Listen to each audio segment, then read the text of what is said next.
Bon sabbat à tous. C'est pour moi une joie d'être avec vous pour ce moment de partage de la parole. Nous célébrons le sabbat de l'Éternel et le moment d'étudier sa parole est arrivé.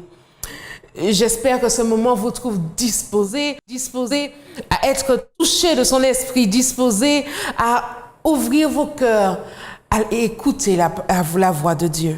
Je salue tous ceux qui sont connectés à cette heure de la Martinique, de la France, des Antilles ou d'ailleurs.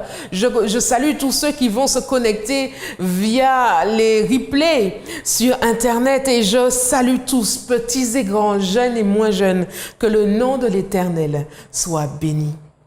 Le texte de ce jour se trouve dans le livre de l'Exode et je vais vous inviter à le lire ensemble, à ouvrir les pages de votre Bible et apprendre ce texte pour que nous puissions remettre à l'Éternel sa parole.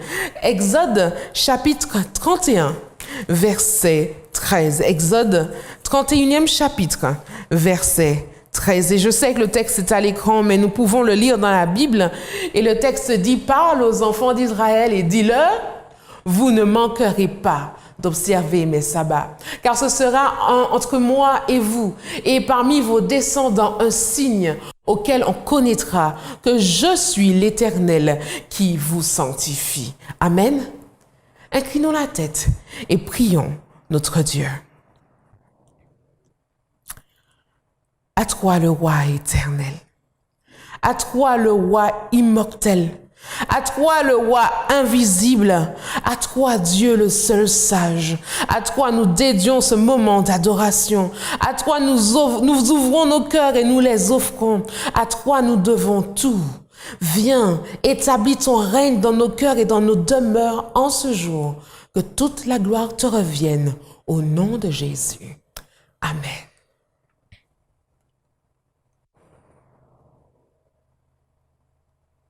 Genèse, chapitre 1er, versets 1 et 2, ouvre la Bible.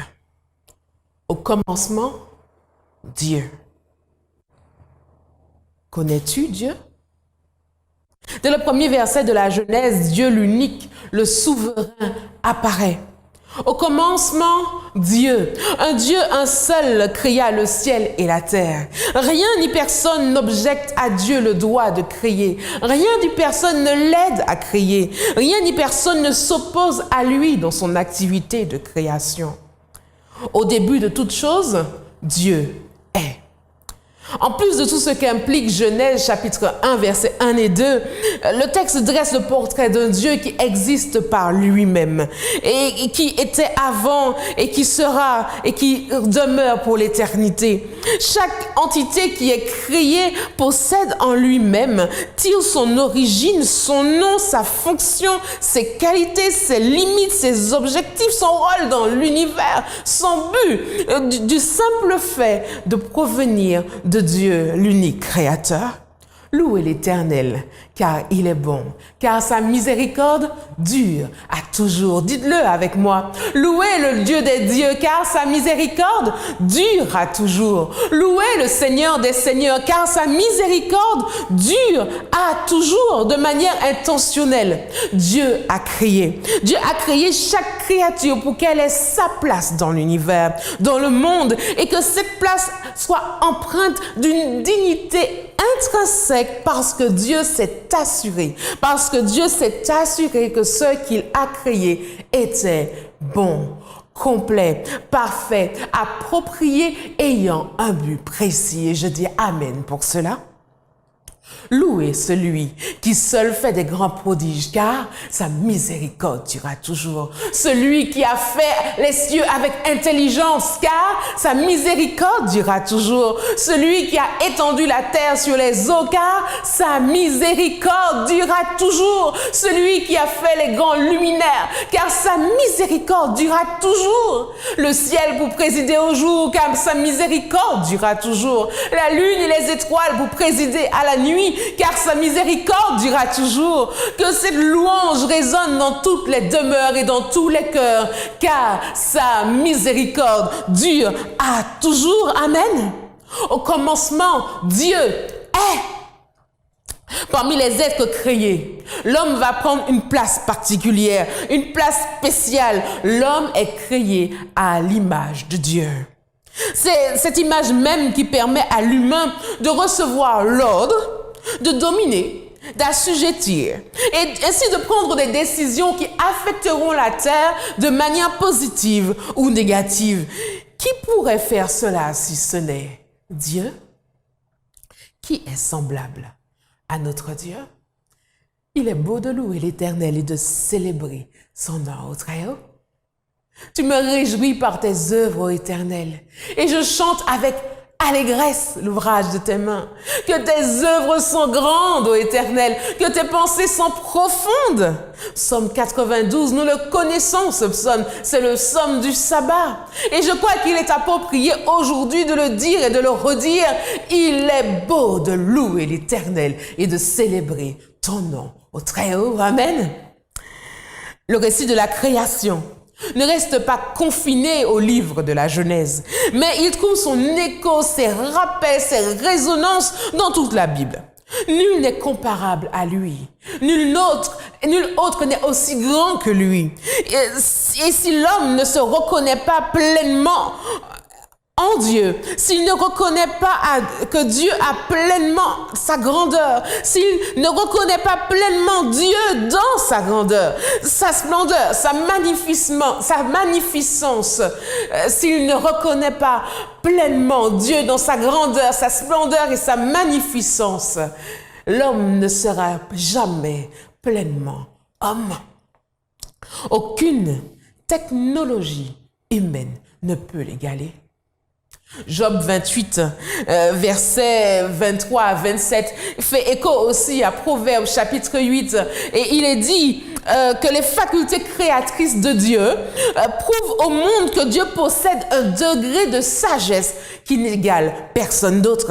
Personne ne peut dépasser la sagesse divine. Lisons ce que Job nous dit au 28e chapitre. C'est Dieu qui en sait le chemin de la sagesse. C'est lui qui en connaît la demeure. Verset 24. Car il voit jusqu'aux extrémités de la terre. Il aperçoit tout sous les cieux. Quand il régla le poids du vent et qu'il fixa la mesure des eaux, quand il donna des lois à la pluie et qu'il traça la route de l'éclair et du tonnerre, quand il vit la sagesse et la manifesta, il en posa les fondations, les fondements et il l'a mis à l'épreuve. Il dit à l'homme, la crainte du Seigneur, c'est la sagesse. S'éloigner du mal, c'est l'intelligence. Amen. Il est intéressant que cette réflexion se poursuive au psaume 8, le 8e psaume, et le psalmiste proclame « Éternel notre Seigneur, avoue que ton nom est magnifique sur toute la terre. Ta majesté s'élève au-dessus des cieux. Par la bouche des enfants et de ceux qui sont à la mamelle, tu as fondé ta gloire pour confondre tes adversaires, pour imposer silence à l'ennemi, au vindicatif. Quand je contemple les cieux, ouvrage de tes mains, la lune et les étoiles que tu as créées, qu'est-ce que l'homme pour que tu te souviennes de lui, et le fils de l'homme pour que tu prennes garde à lui? Tu l'as fait de peu inférieur à Dieu, et tu l'as couronné de gloire et de magnificence. Tu lui as donné la domination sur les œuvres de tes mains. Tu as tout mis sous ses pieds. Les brebis comme les bœufs et les animaux des champs, les oiseaux du ciel, les poissons de la mer, tout ce qui parcourt le sentier des mers. Éternel notre Seigneur, que ton nom est magnifique sur toute la terre. Amen. Ce psaume est puissant. Puissant parce qu'il nous invite à réfléchir. Si l'homme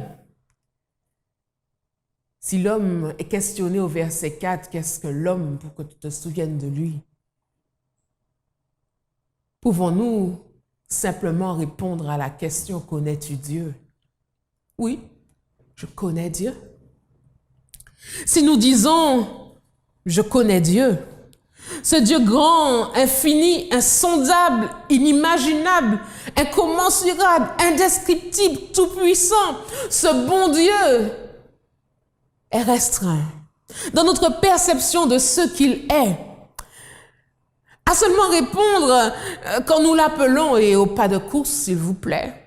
à murmurer à l'oreille de l'employeur pour nous permettre de gravir des échelons, à faire disparaître les factures, à corriger nos erreurs sans même que nous lui demandions, à organiser nos agendas pour que nos vies occupées puissent être bien articulées. Seigneur, permets que la journée se déroule bien. Amen. À être notre agent de sécurité quand nous sommes trop pressés pour respecter le code de la route. À être notre assistant quand nous n'avons pas pris le temps d'apprendre nos leçons et donc nous pensons que dans le sommeil, Dieu fera entrer dans notre tête. À être magicien. Qu'est-ce que Dieu pour nous? Connaissons-nous Dieu?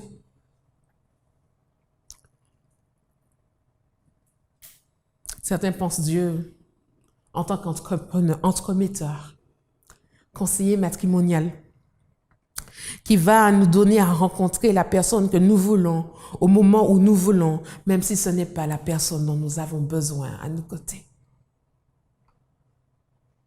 Si c'est ça notre image de Dieu, si c'est ça notre connaissance de Dieu, si cela se résume à cela, quelque chose ne va pas, quelque chose est off. Il y a un défaut de température en quelque part. Il y a quelque chose dont nous ne prenons pas compte. Dans notre relation avec lui au quotidien, reconnaissons-nous vraiment qui est Dieu? Dieu. Si nous, hommes, femmes, enfants, si on fait quelque chose de bien, de quelque chose de beau sur cette terre, nous aimons être reconnus, nous aimons être remerciés, nous aimons être louangés. Nous encourageons d'ailleurs gratuitement l'enfant qui fait ses premiers pas pour qu'il en fasse un autre, puis un autre, puis un autre. Nous encourageons les réussites académiques pour en voir d'autres, encore et encore. Les efforts dans le couple doivent être loués de façon à ce que les conjoints puissent continuer à persévérer dans leurs bons gestes, leurs bonnes actions, dans leur bonne volonté. Si celui, à combien plus forte raison, celui qui nous a créés, qui a créé l'homme, et son besoin de reconnaissance a besoin d'être loué. Un prédicateur a dit, la louange affecte Dieu de la même manière que la louange affecte l'homme. Comment faisons-nous place dans nos cœurs, dans nos vies, à la connaissance de Dieu? Pouvons-nous, chacun où nous sommes en ce moment, entrer en nous-mêmes et reconnaître qui est Dieu pour nous et louer son nom? Le psaume 134, versets 1 à 3 a dit « Je bénirai l'Éternel en tout temps, sa louange sera toujours dans ma bouche. » Qu'est-ce qui peut nous pousser à dire cela aujourd'hui? Qu'est-ce qui fait que Dieu est Dieu dans nos vies aujourd'hui? Je bénirai l'Éternel en tout temps. Sa louange sera toujours dans ma bouche. Je bénirai l'Éternel en tout temps. Sa louange sera toujours dans ma bouche. Je bénirai l'Éternel en tout temps. Sa louange sera toujours dans ma bouche. Je bénirai l'Éternel en tout temps. Sa louange sera toujours dans ma bouche. Je bénirai l'Éternel en tout temps. Sa louange sera toujours dans ma bouche. Je bénirai l'Éternel en tout temps. Sa louange sera toujours dans ma bouche. Je bénirai l'Éternel en tout temps. Sa louange sera toujours dans ma bouche. Que mon âme se glorifie en l'Éternel. Que les malheureux écoutent et se réjouissent. Exaltez avec moi l'Éternel. Célébrons tous son nom. Et que dans tous les quartiers de la Martinique, en ce moment, des alléluia, des moments de louange, des actions de grâce s'élancent et que nos voisins entendent que nous bénissons le nom de l'Éternel, car nous savons qu'il est Dieu. Le Dieu que nous servons est le même hier, aujourd'hui, comme demain. Il est le Dieu de la création. Réalisons-nous que ce Dieu de la création est miséricordieux et puissant Nous le rencontrons dans Ésaïe 40, versets 12 à 31. Et le texte nous dit, et je vous invite à lire avec moi chez vous, sur vos téléphones, sur vos tablettes, sur vos ordinateurs, sur les écrans de télévision. Qui a mesuré l'eau de la mer dans le creux de sa main? Qui a calculé la grandeur du ciel en écartant les doigts? Qui a mesuré la poussière de la terre en la mettant dans un seau? Qui a pesé les montagnes avec des poids et les collines sur une balance? Qui a compris l'esprit du Seigneur? À qui Dieu a-t-il confié son projet? Qui Dieu a-t-il consulté pour être éclairé, pour apprendre à bien juger, pour recevoir des leçons de sagesse, pour connaître ce qu'il faut comprendre? Les peuples sont comme une goutte d'eau au bord d'un seau, comme un grain de sable sur une balance. Les peuples éloignés sont aussi légers que la poussière. Tous les animaux du Liban ne suffisent pas pour offrir au Seigneur un sacrifice digne de lui. Tous ces arbres ne suffisent pas comme le feu de l'autel. Tous les peuples ne sont rien devant le Seigneur. Ils ne comptent pas pour lui. Ils ne sont que du vent. À qui comparer Dieu? À quoi peut-il ressembler? À une statue? C'est impossible. Un artisan lui donne une forme, un autre la couvre d'or et lui met des colliers d'argent. Celui qui est trop pauvre pour faire une telle offrande choisit un bois qui ne pourrit pas, puis il cherche un bon artisan capable de fabriquer une statue qui tienne debout. Vous ne savez pas cela? Vous ne l'avez donc pas appris? Est-ce qu'on ne vous a pas annoncé ces choses depuis le début? Est-ce que vous n'avez pas compris quelles sont les bases de ce monde? Le Seigneur a son siège royal au-dessus du cercle de la terre et les êtres humains sont pour lui comme des sauterelles.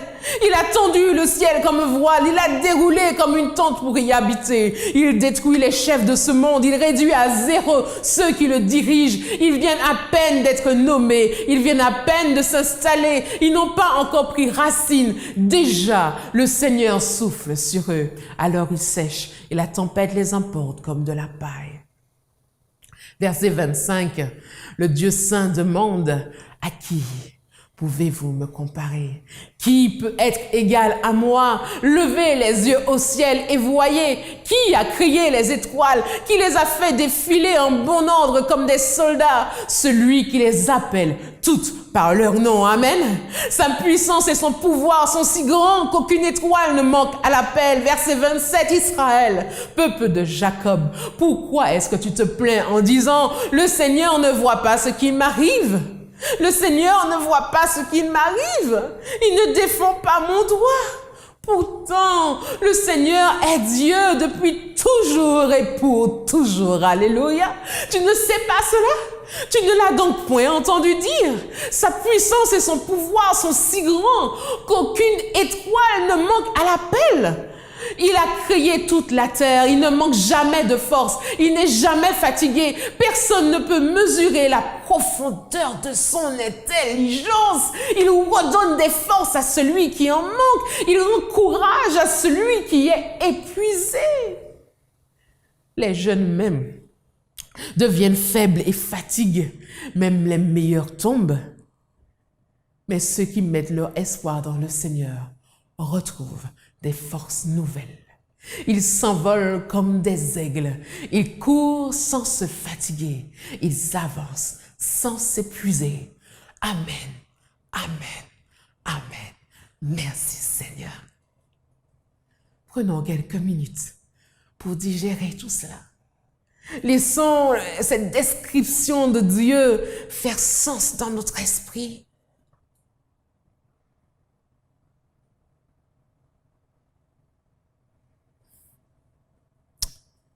Louons le Dieu des cieux, car sa miséricorde dure à toujours. Alors, je vous repose la question. Devons-nous nous arrêter simplement à une perception vague de qui est Dieu?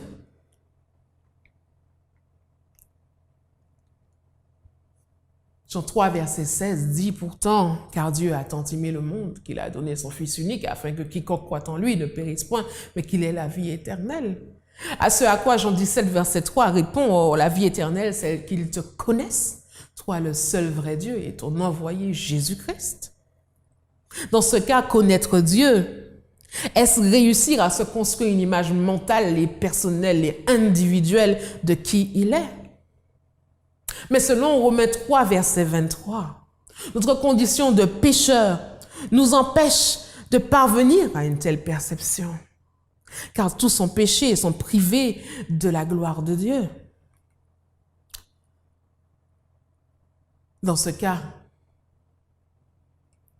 si nous acceptons Jésus comme sauveur, puisque son sang pur efface et nous sauve d'une mort certaine,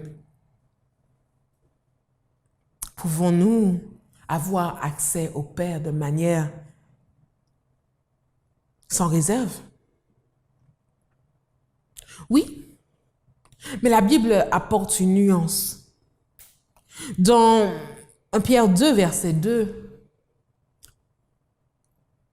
et d'ailleurs on le retrouve aussi dans 1 Corinthiens, il est fait mention de cette notion de croissance spirituelle. Désirez comme des enfants nouveau-nés, le lait spirituel est pur, afin que par lui vous croissiez pour le salut. 1 Corinthiens parle de passage du lait à la nourriture solide. Cette révélation de Dieu semble vouloir se faire de manière progressive. Nous avons un plein accès au Père, mais si nous y allons franco, nous serons aveuglés, un peu comme le peuple d'Israël, quand Dieu est venu leur parler. Pouvons-nous considérer l'idée que de la même manière que la création a suivi un ordre intentionnel, un rythme intentionnel, des séquences ordonnées pour parvenir à sa complétion, nous aussi, nous devons nous engager volontairement et avec joie à suivre un processus de croissance et d'apprentissage régulé intentionnellement par le Dieu de la création lui-même pour parvenir à la connaissance de qui il est. Je vous propose d'aller explorer cette idée dans le livre de l'Exode. Exode au chapitre 3. Ce livre qui présente le Dieu qui délivre de l'esclavage et qui instruit son peuple s'articule autour de deux questions. Deux questions posées tour à tour par Moïse puis par Pharaon. Exode chapitre 3 nous présente Moïse qui vit une vie apparemment normale à Madian. Il s'est installé, il s'est stabilisé. Il contemple le ciel, il fait son travail, il s'occupe des troupeaux de son beau-père. Et une journée tout à fait banale commence. Et le lecteur du texte sent bien qu'il y aura quelque chose qui va se mettre en place parce que Moïse se dirige à Horeb, vers la montagne de l'Éternel. Prenez vos Bibles avec moi dans Exode, chapitre 3.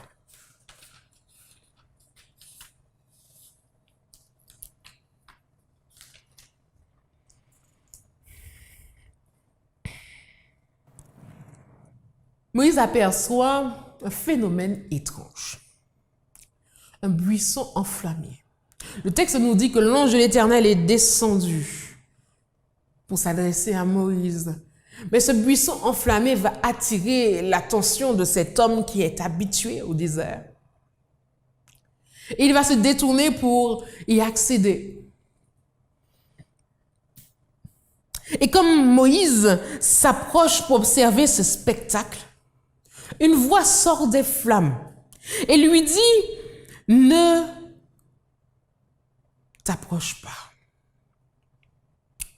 Ôte tes souliers de tes pieds. Le lieu où tu te tiens est une terre sainte. Je suis le Dieu de ton père. Je suis le Dieu d'Abraham, le Dieu d'Isaac, le Dieu de Jacob. » C'est à quoi Moïse répond en cachant son visage, car il avait peur de regarder Dieu. Mais Dieu va poursuivre au verset 7 en disant, « J'ai vu la souffrance de mon peuple qui est en Égypte, et j'ai entendu les cris que lui font pousser ses oppresseurs, car je connais ses douleurs. » Verset 10, « Maintenant va, je t'enverrai auprès de Pharaon, et tu feras sortir d'Égypte mon peuple, les enfants d'Israël. » Ce à quoi Moïse répond au verset 11, « Mais qui suis-je pour aller vers Pharaon et pour faire sortir d'Égypte les enfants d'Israël ?» Dieu lui dit, « Je serai avec toi, et ceci sera pour toi le signe que c'est moi qui t'envoie. Quand tu auras fait sortir d'Égypte le peuple, vous servirez Dieu sur cette montagne. » Verset 13, Moïse dit à Dieu, « J'irai donc vers les enfants d'Israël et je leur dirai, le Dieu de vos pères m'envoie vers vous. Mais s'ils me demandent quel est son nom, que leur répondrai-je » Verset 14, Dieu dit à Moïse, « Je suis celui qui suis. » Et il ajouta, « C'est ainsi que tu répondras aux enfants d'Israël. Celui qui s'appelle Je suis m'a envoyé vers vous. » Dieu dit encore à Moïse, « Tu parleras ainsi aux enfants d'Israël. L'Éternel, le Dieu de vos pères, le Dieu d'Abraham, le Dieu d'Isaac, le Dieu de Jacob, m'envoie vers vous. Voilà mon nom pour l'éternité. Voilà mon nom de génération en génération. » Amen.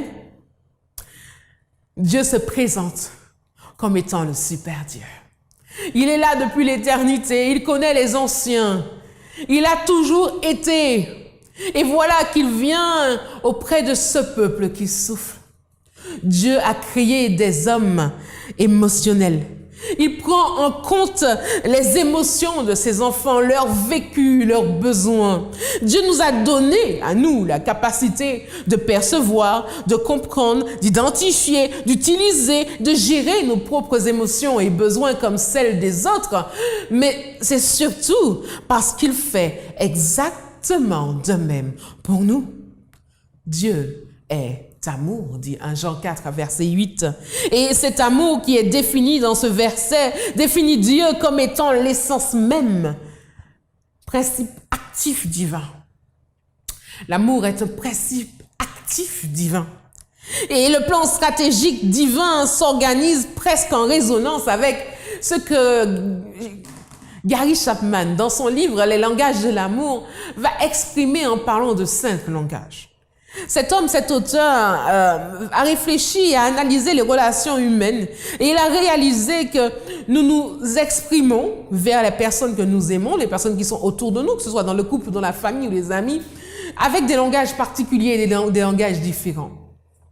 Certains d'entre nous, quand ils aiment, quand ils apprécient, quand ils veulent aussi qu'on leur manifeste appréciation, ils fonctionnent sur le langage de l'amour, du cadeau, par exemple. Et ils vont donner, ils vont offrir, systématiquement offrir et attendre de recevoir en retour. Pour d'autres, ce sont les services rendus. Pas de cadeau, non, ça c'est pas eux. Mais si tu as besoin d'eux, ils seront présents.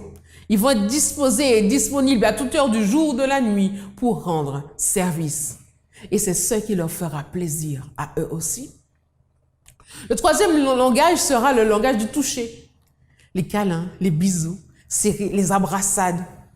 C'est un peu difficile ces jours-ci avec le Covid-19, mais ceux qui ont ce langage-là le sentent passer.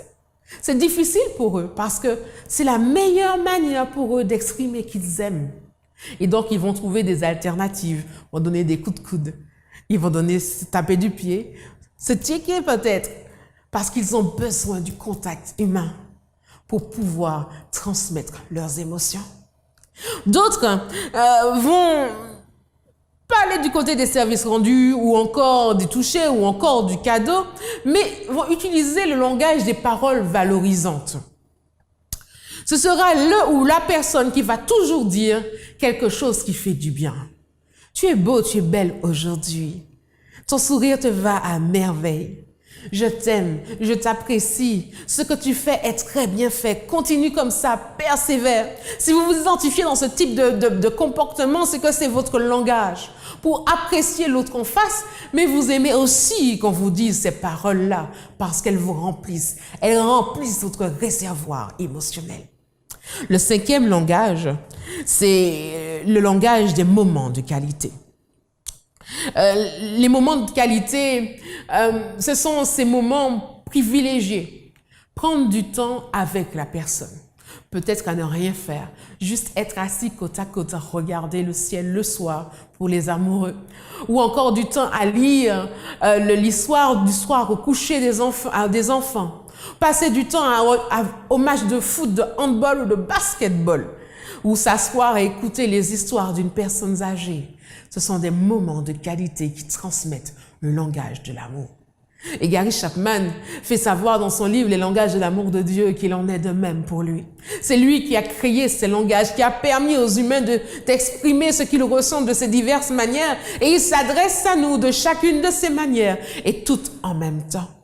Et dans l'histoire de l'Exode, j'aimerais vous proposer une lecture de ce qui suit dans Exode chapitre 3, quand Dieu va présenter à Moïse son plan stratégique pour pouvoir délivrer Israël. Il va utiliser ces langages. Il va utiliser d'abord les paroles valorisantes. Il va reconnaître Israël en tant que son peuple. C'est son peuple. Il connaît ses douleurs. Il voit ses larmes. Je vois tes larmes. J'entends tes cris. Chaque coup de fouet, je les ressens. Je suis à tes côtés. Je ne t'ai point abandonné. Je t'aime. Le langage de service rendu va résonner quand il dit « Je vais te rendre service. Je viens à ton secours. Je suis descendu pour te délivrer de la main des Égyptiens. » Le langage du toucher, quand il va dire « T'inquiète pas, Pharaon, il va dire non. Mais moi, je te protégerai des plaies que j'infligerai aux Égyptiens. Ma main sera ton bouclier. » Le langage des cadeaux, je te ferai monter dans ce pays, dans un bon et vaste pays.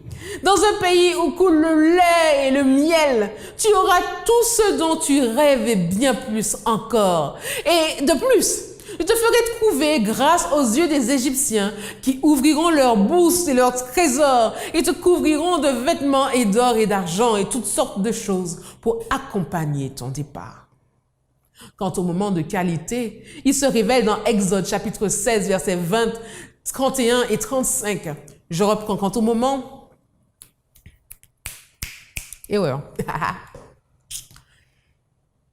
Quant au moment de qualité, il se révèle dans les chapitres 16, 20, 31 et 35 du livre d'Exode et nous reviendrons dessus. Mais quand Moïse écoute le plan stratégique divin, il a un problème.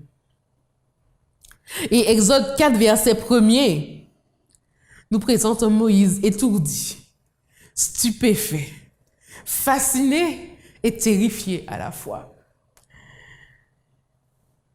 Celui qui cachait son visage devant l'innommable va dire au chapitre 4, verset 1er, « Mais Seigneur, voici, ils ne me croiront point, ils n'écouteront point ma voix. Et ils diront, l'Éternel ne t'est point apparu. » Et qu'est-ce que je vais faire à ce moment-là?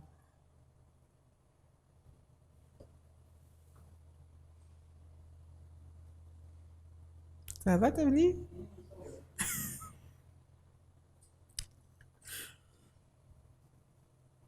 Mais Moïse n'était tout simplement pas encore tout à fait convaincu. Il n'était pas tout à fait prêt.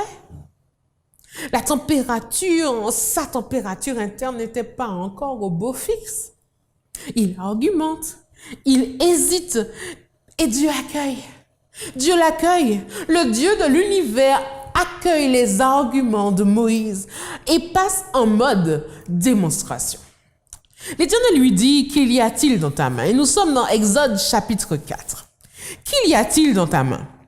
Et Moïse va répondre, « J'ai un bâton, une verge. » Et l'Éternel va lui dire, jette-la par terre.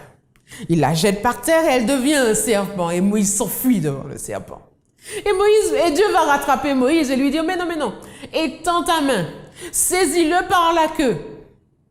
Imaginez la scène. Mettez-vous à la place de Moïse. Son cœur qui bat à 1000 à l'heure. Tout ça, ça fait beaucoup. Pourtant, Moïse, il va étendre la main. Il va saisir le serpent par la queue qui va redevenir bâton dans sa main.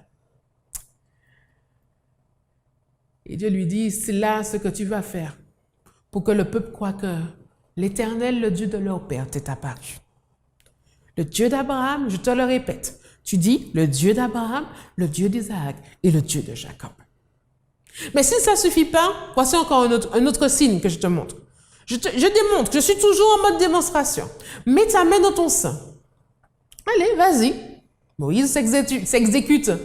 Il met sa main à l'intérieur de sa tunique et quand il la retire, voici sa main est couverte de lèpre, blanche comme la neige. Et l'Éternel lui dit, tu as vu? Je sais que c'est quelque chose qui te rebute. C'est quelque chose qui est le plus étrange possible. Avoir la lèpre, c'est quelque chose d'hideux à l'époque. Alors remets ta main dans ton sein. Et quand tu la retires, elle est redevenue comme ta chair, propre et saine. Et s'il ne te croit pas, je suis toujours en mode démonstration, troisième démonstration. S'il n'écoute pas la voix du premier signe, du second signe, voici un troisième. Tu prendras de l'eau du fleuve et tu la répandras par terre. Et l'eau que tu auras prise du fleuve deviendra du sang sur la terre. Je te le garantis, Moïse. Mais Moïse, à l'écoute de toutes ces paroles et dans sa réflexion, on peut l'imaginer. Et ce grand inuit de dire, Seigneur, je veux bien. C'est très beau tout ça, hein, je te fais confiance, mais moi je ne vois que des obstacles insurmontables. J'ai encore de gros doutes. Je ne sais pas. Comment moi, le fuyard, un lâche, celui qui a abandonné tout et qui s'est enfui, un assassin par-dessus tout, moi maintenant qui ne suis qu'un berger, comment moi, je pourrais convaincre quelqu'un que toi qui apparaît dans un buisson qui est en flamme et qui ne se consume pas, toi qui es si grand, comment pourrais-je convaincre quelqu'un que tu m'as réellement envoyé? Puis je suis timide de toutes les façons. Puis tu sais, tu as fait un défaut de création. Je n'ai pas la parole facile. Et ce n'est ni d'hier, ni d'avant-hier, ni même depuis que tu parles à ton serviteur.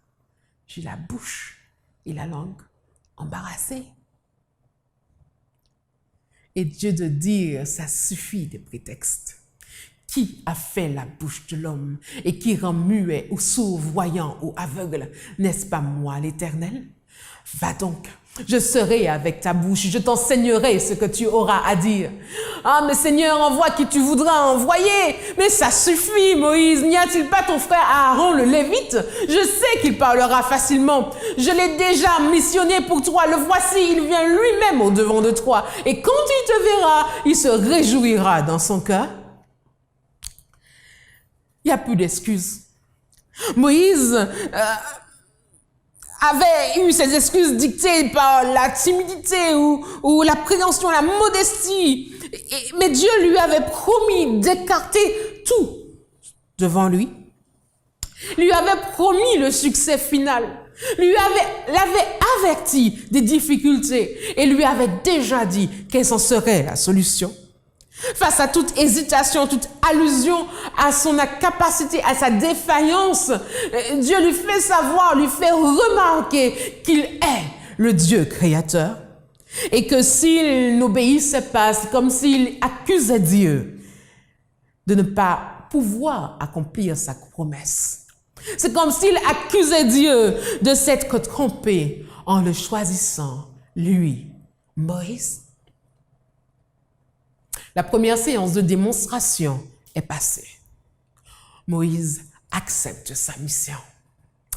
Et dans Exode chapitre 5, nous avons maintenant rendez-vous à la cour d'Égypte. Moïse et Aaron se rendirent ensuite auprès de Pharaon et lui dirent « Ainsi parle l'Éternel, le Dieu d'Israël. Laisse aller mon peuple, pour qu'il célèbre au désert une fête en mon honneur. » Et Pharaon répondit « Qui est l'Éternel, pour que j'obéisse à sa voix en laissant aller Israël? Je ne connais point l'Éternel, et je ne laisserai point aller Israël. » À partir de ce moment, toute l'histoire s'écrira pour répondre à cette question, qui est l'Éternel? Aussi s'en suivirent 10 plaies.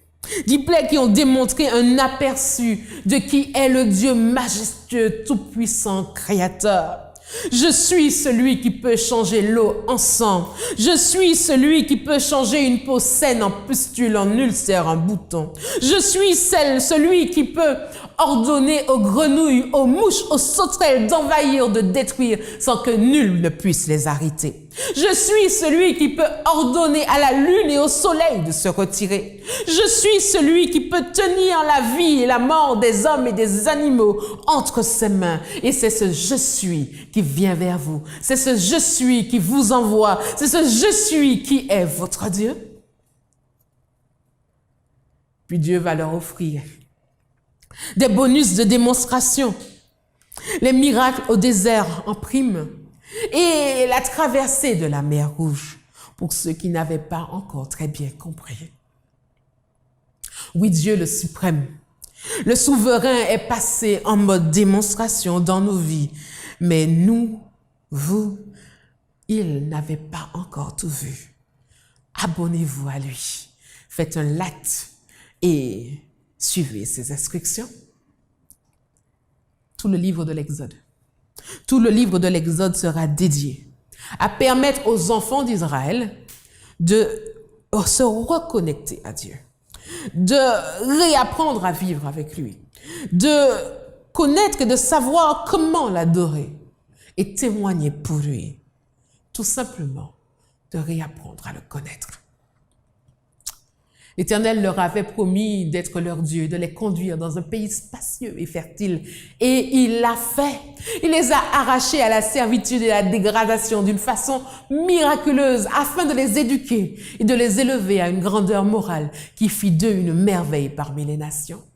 Mais, ne se confiant en Dieu qu'autant qu'ils avaient sous les yeux des signes visibles de sa puissance, ils oubliaient la longue suite de miracles éclatants auxquels ils avaient assisté pour ne voir et ne sentir que les désagréments de leur présence. Au lieu de se dire « Dieu a fait de grandes choses pour nous, nous étions des esclaves et nous sommes devenus un peuple libre », ils ne parlaient que des fatigues de la route et se demandaient quand ce voyage allait prendre fin. L'histoire des vicissitudes d'Israël à travers le désert, a été conservé à l'intention de l'Israël de Dieu jusqu'au dernier temps. Le récit des marches et contre-marches de ce peuple nomade et des miracles accomplis pour le soulager de la faim, de la soif et de la fatigue est rempli d'instructions et d'avertissements pour nous. Le peuple de Dieu suivait une école préparatoire en vue de la possession de la terre promise. À nous de même, de nous remémorer d'un cœur humble et docile en vue de notre préparation pour la Canaan céleste, les épreuves de l'ancien Israël. Ceci est tiré du livre Patriarches et prophètes aux pages 264 et 265. Dans le plan stratégique divin, pour reconquérir le cœur de son peuple, le 5e langage de l'amour que j'ai mentionné plus tôt, c'est celui qui n'est pas oublié, les moments de qualité. Il apparaît pour la première fois de manière explicite dans Exode chapitre 16. Et je vous invite à tourner les pages de vos Bibles. Exode chapitre 16, versets 28 à 30, ou plutôt à partir du verset 22. Par 4 fois dans le livre d'Exode, ce moment de qualité appelé le sabbat va être appelé à être chéri et gardé. Exode 16, 28 à 30 est le premier passage narré avant les 10 commandements, où il est mention du sabbat de manière explicite. On est dans le désert de Sin et le peuple d'Israël n'a pas encore atteint le mont Sinaï. Dieu procure néanmoins une double portion de nourriture à son peuple, de façon que le 6e jour de la semaine, il prépare tout ce qu'il faut pour que le 7e jour, ils aient ce dont ils ont besoin. Parce que ce 7e jour devait lui être consacré comme étant le sabbat de l'Éternel. Mais au verset 22, 23 et 24, nous voyons que certains ont désobéi et qu'ils sont sortis ramasser la manne. Alors, dans Exode 16, 28, l'Éternel dit à Moïse, vous lisez avec moi, « Jusque à quand refuserez-vous d'observer mes commandements et mes lois ?»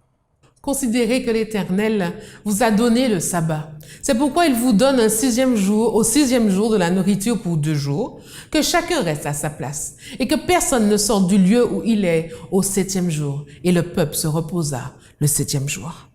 Le verset 28 nous indique 2 choses.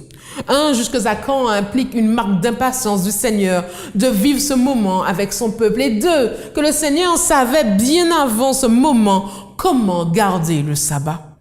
Le second texte se trouve dans Exode, chapitre 20, versets 9 à 11, un texte qui est connu comme étant le 4e commandement. Israël est arrivé au mont Sinaï et Dieu lui donne cet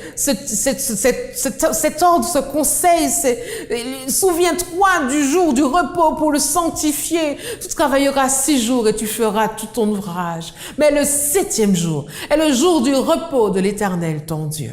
Tu ne feras aucun ouvrage, ni toi, ni ton fils, ni ta fille, ni ton serviteur, ni ta servante, ni ton bétail, ni l'étranger qui est dans tes portes, car en 6 jours l'Éternel a fait les cieux, la terre, la mer et tout ce qui y est contenu. Et il s'est reposé le 7e jour. C'est pourquoi l'Éternel a béni le jour du repos et l'a sanctifié. Amen. Ce texte est sans appel un rappel de Genèse chapitre 2, versets 1 à 3. Au terme du processus de création, il y a ce jubilé, cette explosion de joie, ce regard sur l'œuvre accomplie, cette satisfaction, cette contemplation divine et cette approbation.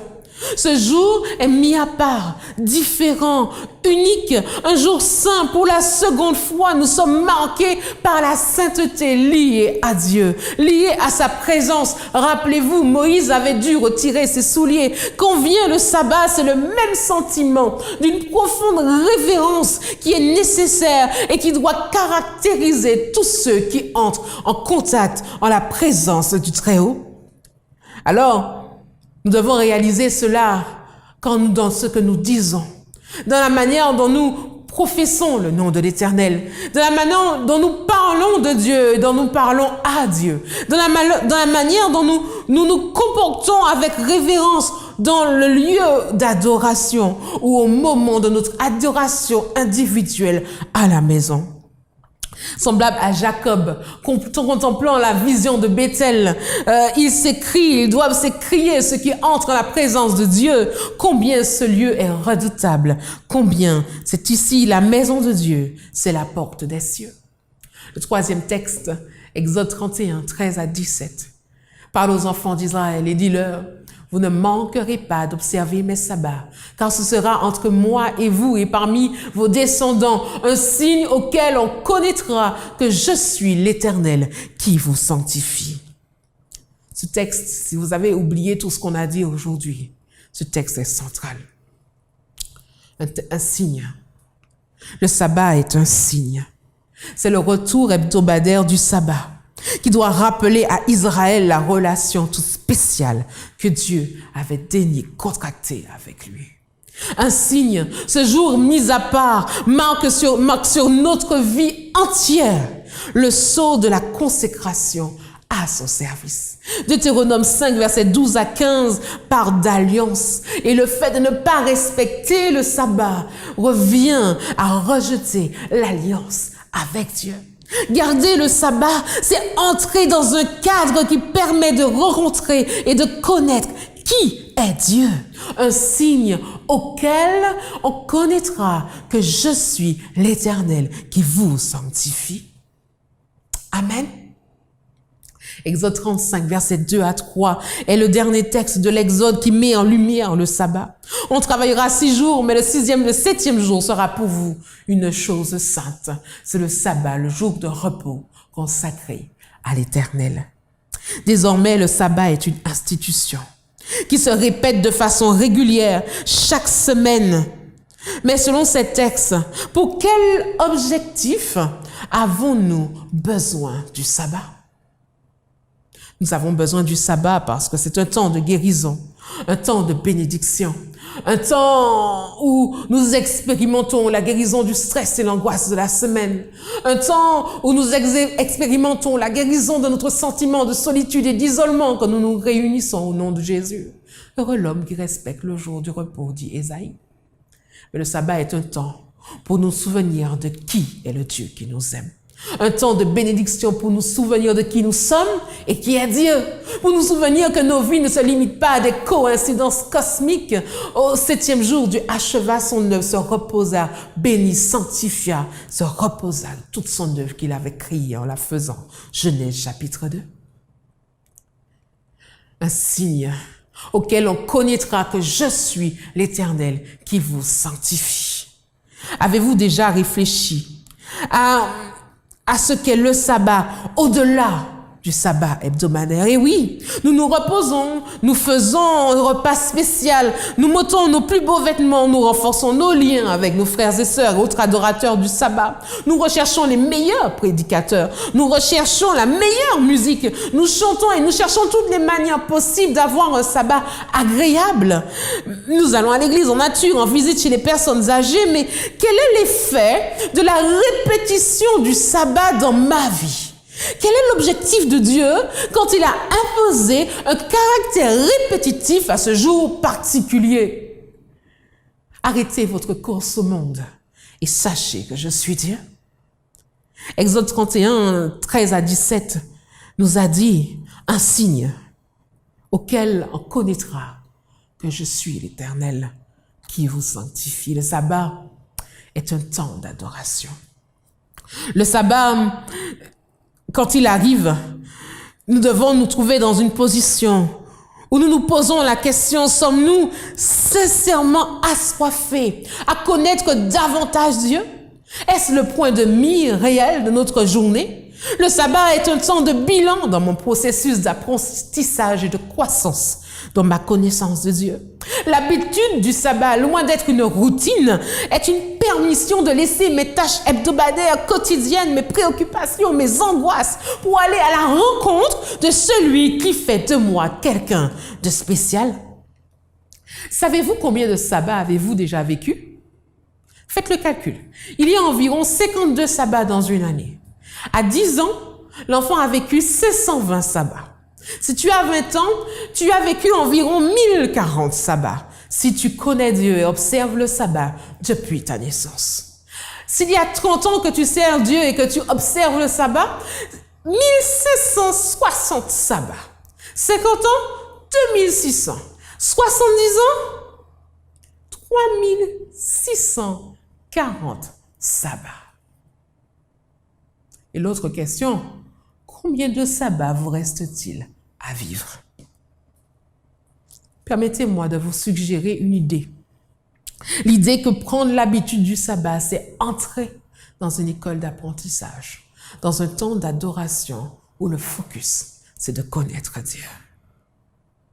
Le focus, le point de mire, l'intérêt principal, l'objectif, le but est de connaître Dieu.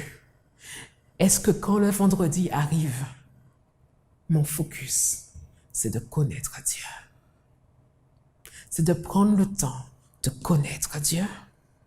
C'est le bilan C'est le bilan avec lui sur la durée d'une semaine, du mois et des années. C'est l'heure où l'on vérifie les rouages de notre foi. C'est le check-up hebdomadaire, c'est le renforcement des acquis, c'est la correction des erreurs.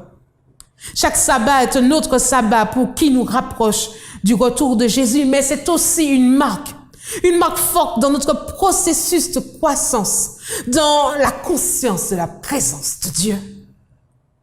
Un Dieu miséricordieux et puissant, lent à la colère, riche en bonté.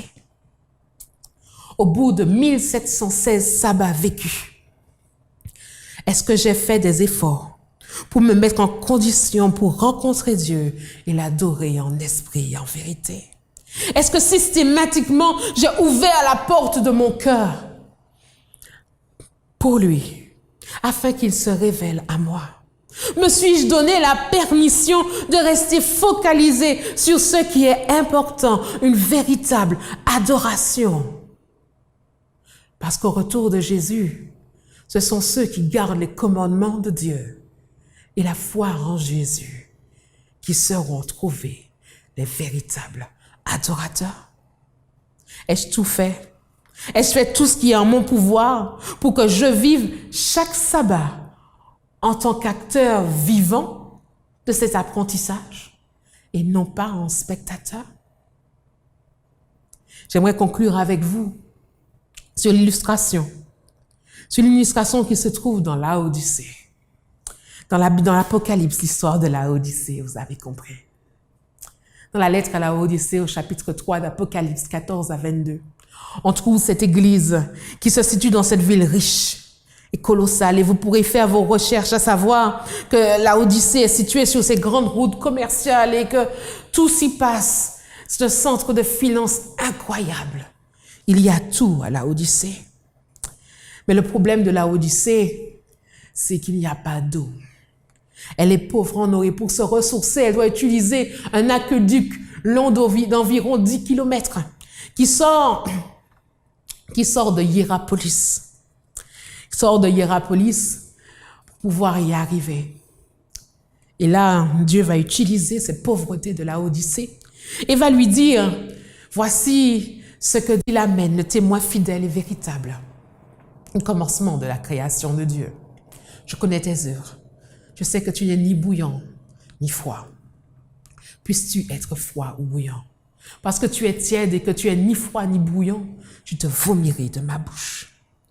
L'eau de Laodicée était bonne pour prendre un bain, mais inutile pour la guérison des malades ou encore dégoûtante à boire. Et à cette église, Jésus rappelle qu'il est le Dieu de la vérité, le Dieu fidèle, le Dieu véritable. Le Dieu qui veut une véritable adoration. Soyez froid, très froid ou bouillant. Vous perdez votre zèle et votre enthousiasme pour les choses spirituelles. Ton adoration, à quoi sert-elle? Ton sabbat, à quoi sert-il? À qui sert-il? Porte-t-il du fruit? Rafraîchit-il ton âme et celle des autres? Pourquoi adores-tu le jour du sabbat? Quel est ton objectif? Sans même être persécuté, tu sembles indifférent à nos moments de qualité. Il y a un défaut de température et il faut l'ajuster. Jésus aussi a vécu cela. Quand il fallait guérir les malades le jour du sabbat, permettre aux disciples de se nourrir le jour du sabbat, les pharisiens lui faisaient remarquer que le sabbat n'était pas fait pour cela. Il y avait une indifférence dans l'acte d'adoration. Au regard de celle qui avait donné la petite pièce, au regard de l'homme publicain pétri dans sa douleur, dans son humilité, il se positionnait les pharisiens en tant que justes. Il y avait un défaut de température. Soyez chaud, bouillant ou froid, pas au milieu. Tu dis, tu connais Dieu. J'ai lu tout cela. La véritable adoration ne peut cohabiter avec les différences. Ce n'est pas la véritable température. Pourquoi chercher à connaître plus si on connaît déjà? Alors, quel est l'objectif de ton sabbat? Je suis bien, je suis confortable, le matériel de son est super, la clim est parfaite, je suis bien à l'église. Tu n'es pas à me forcer. Pourtant, la véritable adoration demande un effort de température. On doit monter dans les tours. Il faut être bouillant, chaud, brûlant. Dieu veille et il veut que l'état de Laodicée puisse s'améliorer. En tout cas, il s'adresse aux Laodicéens d'aujourd'hui.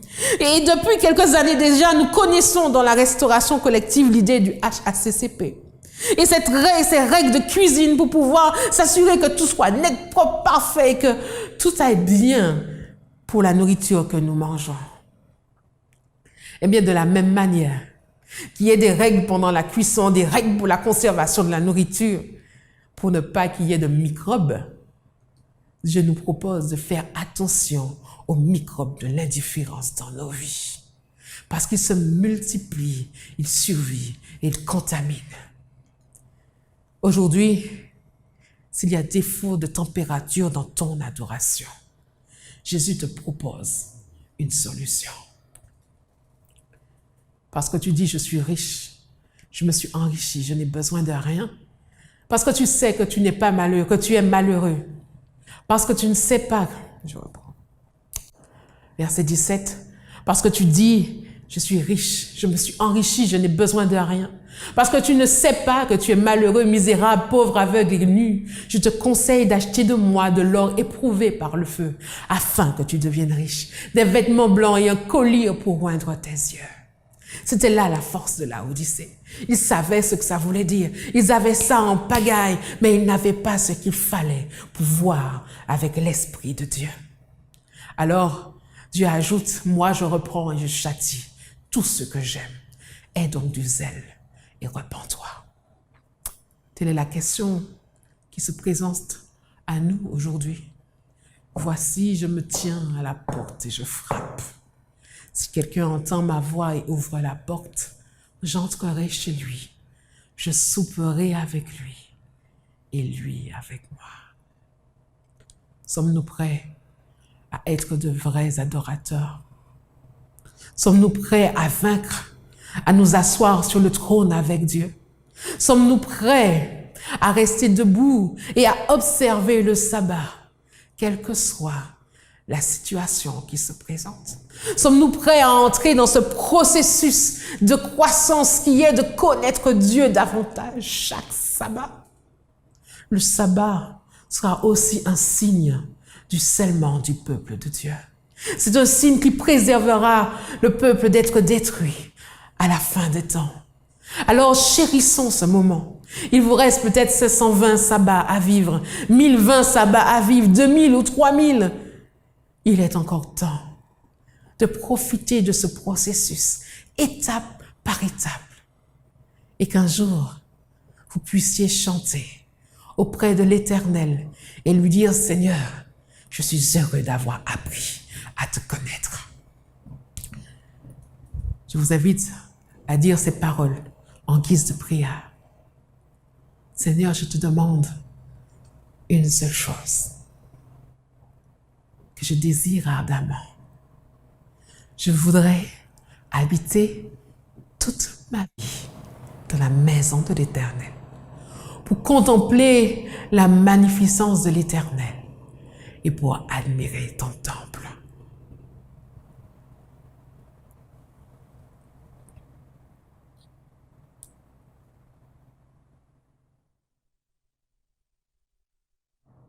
Sommes-nous prêts à vivre bouillamment pour le Seigneur? Amen. Viens, Seigneur Jésus.